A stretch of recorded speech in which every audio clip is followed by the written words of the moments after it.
Shalom bien-aimé, que la grâce et la paix du Seigneur soient sur ta vie. Je voudrais dans cette petite vidéo te montrer comment confesser la parole de Dieu et avoir un impact positif sur sa propre vie. Notamment, je vais commencer par le psaume 23.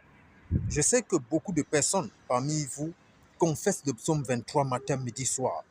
Mais est-ce que quand tu finis de confesser, l'Éternel est mon berger, je ne manquerai de rien. Il me fait reposer dans de verts pâturages. Il me dirige près des eaux paisibles. Est-ce que quand tu finis de confesser tout ça, depuis des années, quand tu regardes ta propre vie, est-ce que ça reflète le psaume que tu confesses? Est-ce que ta vie reflète exactement ce que tu souhaites en confessant ce psaume? Ne sois pas hypocrite, parce que je sais que vos prophètes, vos pasteurs et consorts, ils vous demandent tous les jours de confesser. Et pendant que vous vous confessez, ils sont en train d'avancer, ils sont en train de prospérer et vous, vous êtes toujours sur place. Vous devez comprendre ceci, c'est que quand tu confesses quelque chose que tu ne connais pas, lorsque tu pratiques quelque chose que tu ne connais pas dans la vie, cela peut être un véritable danger pour toi. Et c'est pour ça que je veux que tu m'écoutes très bien.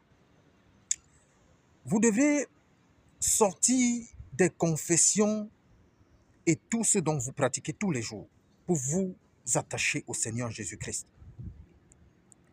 Parce que ce psaume-là n'a pas été confessé par David parce qu'il cherchait la bénédiction. David n'a pas confessé ce psaume parce qu'il était à la quête ou il était à la recherche de la bénédiction. Il voulait que Dieu le bénisse. Non. David a confessé ce psaume.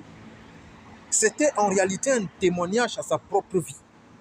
Le psaume que David va confesser est un témoignage à sa vie.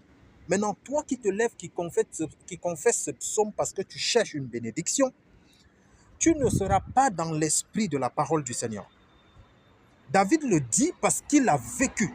C'est ce qu'il vit qu'il dit.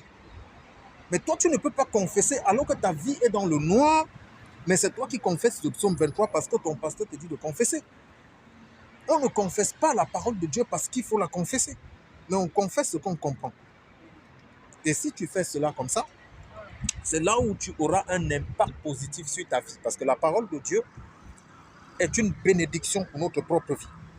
Et aussi longtemps que tu ne chercheras pas à t'attacher à Christ, au Saint-Esprit, pour qu'il te révèle les mystères de la parole de Dieu, pour que tu l'appliques sur ta vie, continue à suivre ton pasteur, ton prophète et tout. Si tu as compris, que Dieu te bénisse, shalom.